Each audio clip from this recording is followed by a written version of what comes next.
Greetings and salutations. Thank you so much for coming to my channel.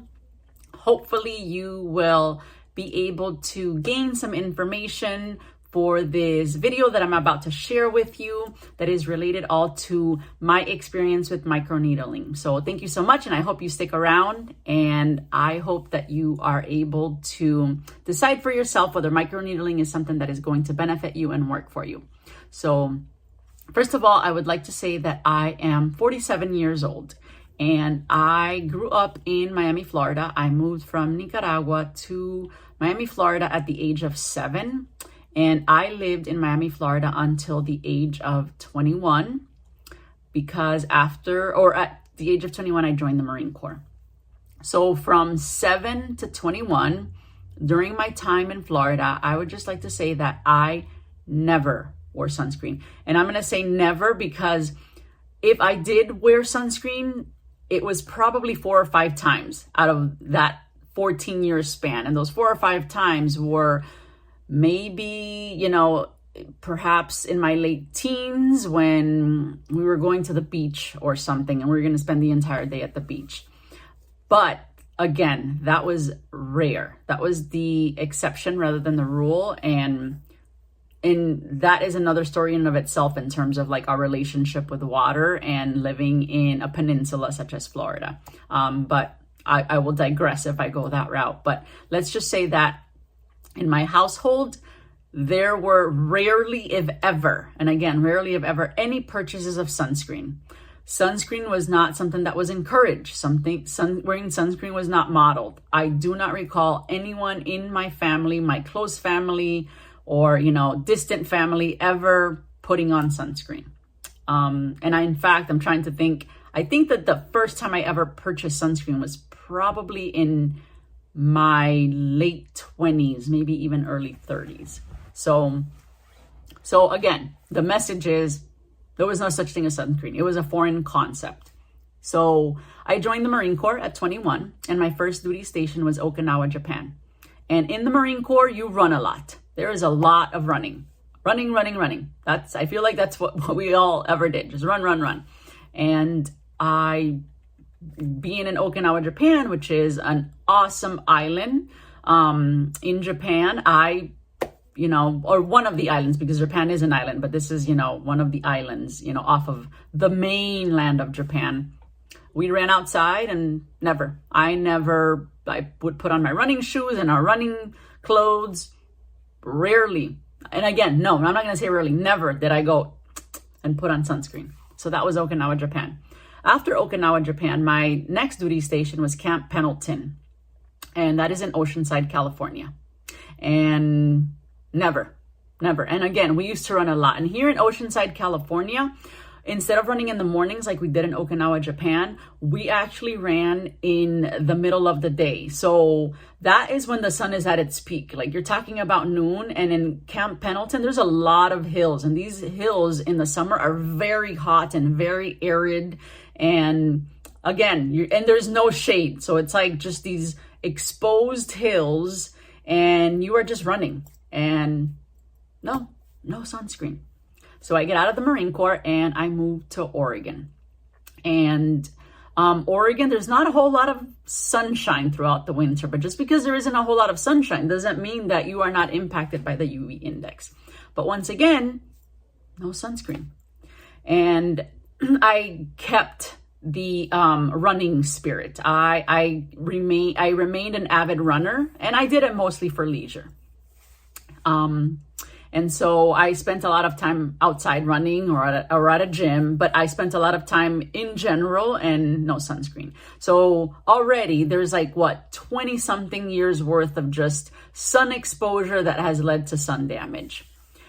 So here come the 30s, and in my mid 30s, I just start having this belief that I am getting old, and I start worrying, and I decide that I need to start running marathons. So I start training for marathons. Now, if you've run a marathon or if you are a marathon runner, you know that to make sure that you get to the starting line not injured and that you can have a decent race and not get injured by the end of the race, you want to make sure that you do at least a couple 20-mile runs. If not one, at least 2, 3, and if you can do 4, amazing.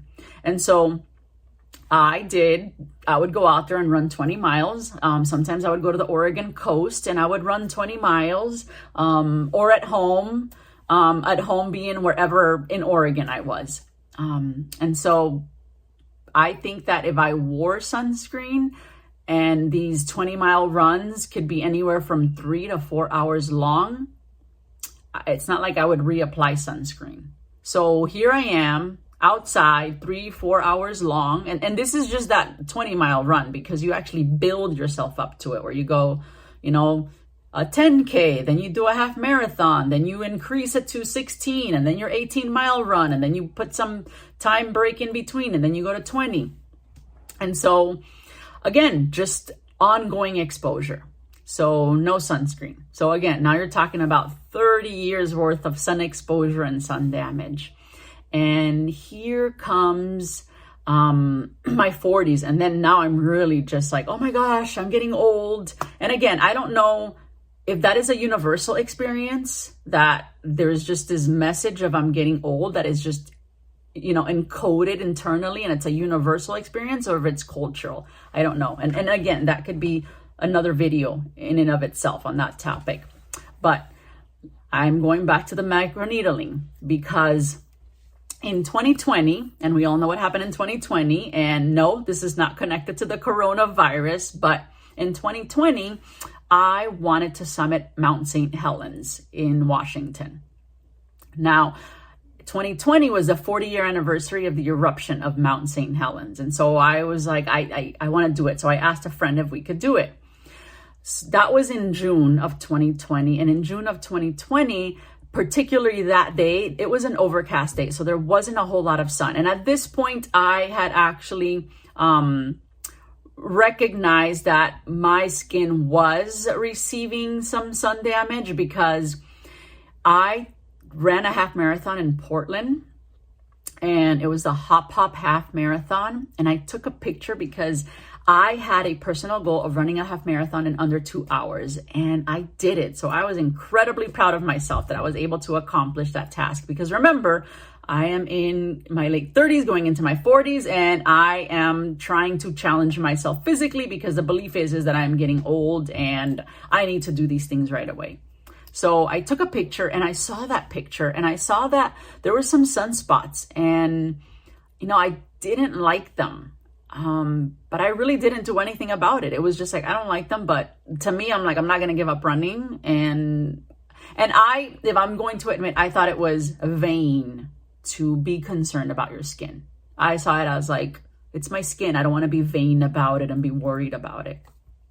So enter Mount St. Helens, June of 2020. And like I said, it was overcast.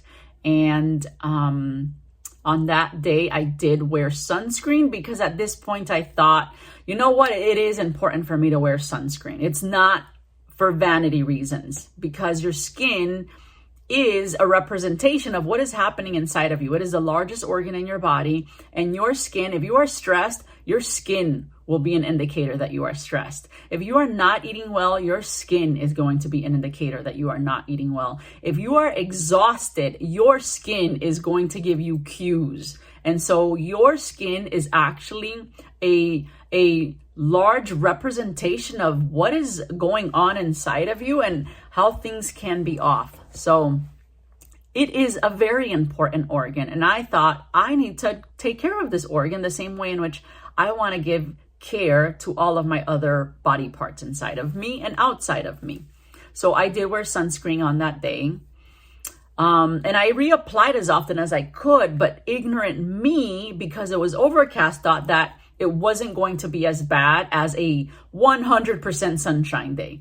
And if you have ever summited Mount St. Helens, there is no shade. Like there is, I think, the first mile where you're looking at, some shading, but after that first mile, you are completely exposed to the elements: wind, rain, shine, snow. And there was a lot of snow. So it was the mixture of overcast with snow, lots of snow on the ground. So after summiting Mount St. Helens. On my way back down, which took a long, long time, let's just say hours upon hours, I looked in the mirror and I saw a very dark circle around my eye. And I actually was concerned. Now, mind you, it's 2020. And so the whole world is in chaos. And instead of going to a dermatologist, because I, probably would have gotten perhaps a better, more informative decision-making process, talking to a dermatologist, I did not like that spot. And so I decided to go to a local esthetician. And we decided that we were going to do chemical peels. And so the chemical peels actually worked. And this was in August of 2020. So I did a chemical peel August. I did a chemical peel September. I did a chemical peel October. And then in November, and I was seeing great results. Then in November, I said, I think I am going to do microneedling. And there was no rhyme, reason, no rationale for me to do microneedling other than I just wanted the experience. I wanted to say that I did microneedling. I wanted to know what microneedling was like.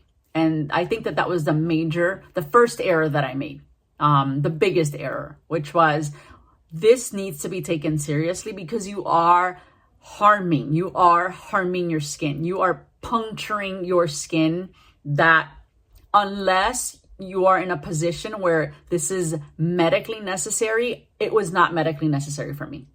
This is where I went the route for pure, I'm going to say vanity reasons. Like it was not necessary. I wanted to do microneedling because I wanted to look younger. And I thought that, if I could prevent wrinkles or slow them down, that I would feel good. When in reality, I had already felt good. I was already feeling good. I felt like the chemical peels were getting me to a space where I liked what my skin looked like. And so going the route of microneedling without taking into account, is this something I need? And is this something that my skin is going to respond to in a positive way? Is my skin tone, is it going to have an adverse reaction? Is this actually going to make things worse than actually make them better? Is it going to give me the outcome that I want? I never bothered to ask those questions. And in not doing so, I paid a major price because here I am, and this is towards the end of 2020, which was already not a good year. This is what it looked like when I did microneedling. I put my skin through a procedure that was not necessary, and I was hurting so bad as if I had actually burned my face. And this is actually not the worst of the pictures because it was actually worse. This is actually when I was in I think the third or fourth day into it, and it was hurting so bad. That first night, it was the most painful thing I had ever done. And I regretted it. But I didn't know the extent of my regret until 3 months later, 3 to 4 months later, which was in March. And here is a picture of me celebrating my 44th birthday. This was in 2021. And I saw that picture and I was so sad. I was so sad because in January, I had already noticed the repercussions of the intense hyperpigmentation that microneedling gave me. But it was this picture that I thought, oh my goodness, I do not recognize that person. That is not my skin. And because of microneedling, I feel like I have to go back to square one, which is worse than where I had started. I had it all over my face. The hyperpigmentation was all over my face. And I became obsessed with products. I became obsessed with just looking up on YouTube, hyperpigmentation. How do you fight hyperpigmentation? What causes hyperpigmentation? And I wish I would have done that prior to microneedling because it became so incredibly expensive to buy that many products. And I was buying all sorts of products. I was buying tranexamic acid, azelaic acid. I was buying I got into Curology, and I was paying for hydroquinone. I was doing chemical peels once a month. Lots and lots of money. And it got to the point where I just didn't want to do that anymore. I didn't want to do that anymore. So in August of 2021, I went on a website and, August of 2022. So this was 2022. So for 2 years, I was fighting hyperpigmentation like it was nobody's business. And so in August of 2022, I went online and I looked up a dermatologist. I sent the dermatologist, it's like a service where they're dermatologists online. And I uploaded pictures. I disclosed how distressing this was for me to have all of these, basically not have my skin. What did not feel was my skin or representation of me. And so I was actually prescribed oral tranexamic acid. And so it's a prescription. And supposedly oral tranexamic acid helps with hyperpigmentation. And there have been multiple studies that show that, for a lot of women, especially women with my skin color, that oral tranexamic acid really works. And so I was desperate and I didn't want chemical peels anymore. I didn't want topical ointments anymore. I didn't want any of that anymore because I felt like I wasn't seeing the results that I wanted. And oral tranexamic acid has actually been what has really helped me clear my skin. It helps me where right now, I still have some sunspots, so it's not like it's 100% perfect or, flawless, but that's okay. It doesn't have to be perfect. Like, I am happy where I am now. I can record a video on YouTube and I can talk about my skin and show you my skin because this is natural. I am just wearing sunscreen, moisturizer and sunscreen, and feel good about myself. And that was really the entire goal as to why I went to the esthetician to begin with. And I felt like I had achieved that goal, but I didn't know it at the time because I became too ambitious. And I started searching for the fountain of youth that to this point, we know that it's not going to be found because aging is natural. Aging is not something, in my opinion, that we need to fight. It is a universal human experience. And it was a very hard lesson for me to learn. And so I will not ever do microneedling again. I am happy with where my skin is. And the way that I take care of it is I actually now religiously use sunscreen.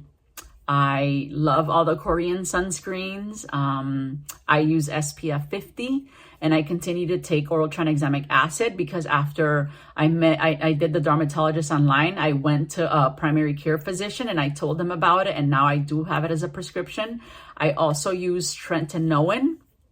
And, if I'm going to be honest with you, the tretinoin, it kind of burns my skin and that scares me because it just reminds me of my experience with the microneedling. So I'm very cautious with that one. Like the moment that I feel like my skin is tender and raw and it hurts and I stop. And so I don't know if it's something that I know that they say you have to build that up, but it might get to a point where I'm like, I don't know that this is worth it. Like if I have to continue this cycle, and I can't get to a point where I do it daily, then I'm going to listen to my skin. And so now I wear sunscreen, regardless of whether it's overcast. And here in Oregon, we get a lot of gray weather and liquid sunshine, and I still wear sunscreen. And that is where I have changed. And now I always talk about pro-aging. I do not say anti-aging because anti-aging for me depicts the belief that I have to fight something that is just completely natural. Like I do not have to fight breathing in the same way that I do not have to fight anti-aging. Do I want to age with grace and gracefully? Yes. But I want to do it so by believing that I'm pro-aging, that aging is actually something that is meaningful and valuable, that people do not have any less value because they get older. So this has been my skincare journey. I hope that in your quest to age gracefully in the pro-aging process, that you are able to make decisions that are beneficial for you, that make you feel good about yourself, and that do not cause any harm. And if you are in that stage where you're trying to figure out what to do about your hyperpigmentation, I would encourage you to seek medical advice because this is just my personal experience. I am not a medical doctor, so I do not have any professional advice to give other than just for me personally. I wish that I would have gone to a medical doctor to discuss my concerns from the beginning, especially after that Mount St. Helens summit. rather than to just, pay a hefty emotional and financial price to get back to where it's just me, it's just my skin. So thank you so much for watching. I hope that you are all able to look at yourselves in the mirror and feel good about yourselves, and see that your life has meaning and value and worth. And until next time,